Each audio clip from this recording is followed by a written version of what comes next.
தாவர விதை தர மசோதாவை நாடாளுமன்றத்தில் தாக்கல் செய்வதை நிறுத்த வேண்டும் என்று வலியுறுத்தி நாட்டில் உள்ள 100க்கும் மேற்பட்ட அரசாங்க சார்பில்லா அமைப்புகள் வலியுறுத்தியுள்ளன.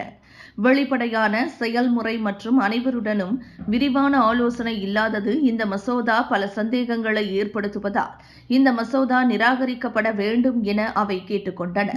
தாவர விதை தர மசோதா தொடர்பாக ஒழுங்குமுறை பகுப்பாய்வு மேற்கொள்ளப்பட்டு விதைகளை பதப்படுத்தி விநியோகம் செய்யும் ஒவ்வொரு நபரும் உரிமத்திற்காக விண்ணப்பிக்க வேண்டும் என்ற முறை விவசாயிகளை பாதித்துவிடும் என்றார் பினாங்கு பயணீட்டாளர் சங்கத்தின் தலைவர் முகைதீன் அப்துல் காதர்.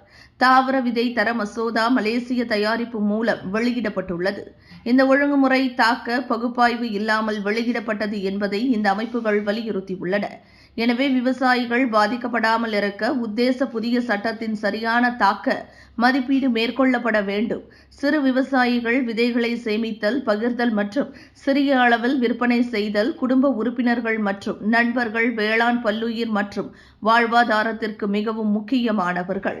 புதிய சட்டங்களை அறிமுகப்படுத்தும் போது விவசாயிகள் மற்றும் பொதுமக்களுடன் கலந்தாலோசிக்க வேண்டும்.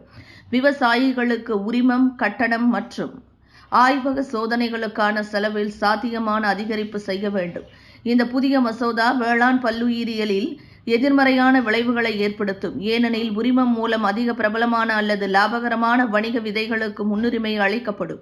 இது விவசாயிகளின் உரிமைகளுக்கு முரணானது. எனவே இந்த மசோதாவை நாடாளுமன்றத்தில் தாக்கல் செய்வதை நிறுத்துமாறு இந்த அமைப்புகள் அரசாங்கத்தை கடுமையாக வலியுறுத்துகிறது. ஆகவே தாவர விதை மற்றும் பயிர் தொடர்பான மசோதாவை தாக்கல் செய்வதை நிறுத்திவிட்டு விவசாயிகளுடன் வெளிப்படையான மற்றும் விரிவான ஆலோசனை அமர்வுகளை நடத்த வேண்டும் என நாடு முழுவதும் உள்ள இந்த அமைப்புகள் கேட்டுக்கொண்டதாக முகைதீன் அப்துல் காதர் தெரிவித்தார்.